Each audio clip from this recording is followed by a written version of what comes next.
It turns out that what most people know as Africa was never the continent's original name.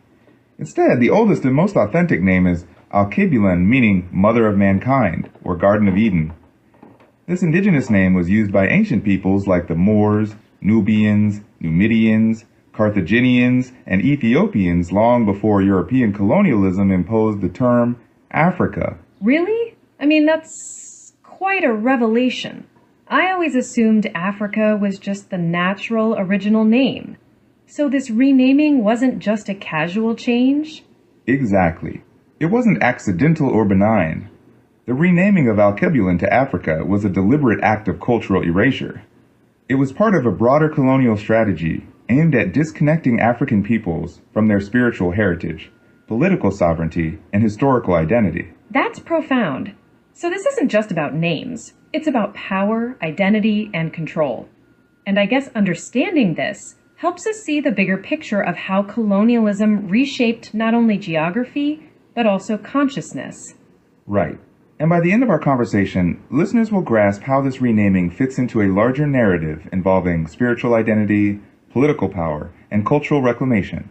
We'll also explore the concept of the God-man, the spiritual and political leadership structures in African societies, and the ongoing reincarnation and awakening of Alkebulan's ancestral empires. That's a lot to unpack, but it's essential. So maybe we should start with the indigenous names themselves.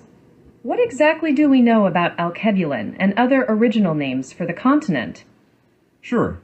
Alkebulan is presented as the oldest indigenous name for Africa, meaning Mother of Mankind, or Garden of Eden. This name predates the Greek and Roman terms and was widely used by various African civilizations, including the Moors, Nubians, Numidians, Carthaginians, and Ethiopians. Interesting. And there are other indigenous names too, right? Like Afro-Ika and Africa? Yes, Afro-Ika is an Egyptian term meaning motherland, while Africa is a Dogon term meaning first sun soul. The Dogon people, who live in Mali, still use Africa as a self-identifier, which shows the persistence of indigenous naming traditions despite colonial impositions. That's fascinating.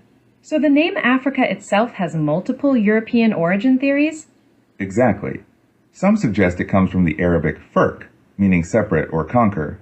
Others trace it to the Roman Africa Terra, referring to the land of the Afri tribe.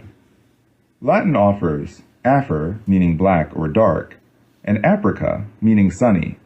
The Greeks had Africae, meaning land free of cold or horror. There's also a Dutch linguistic influence, where Africa was changed to Africa.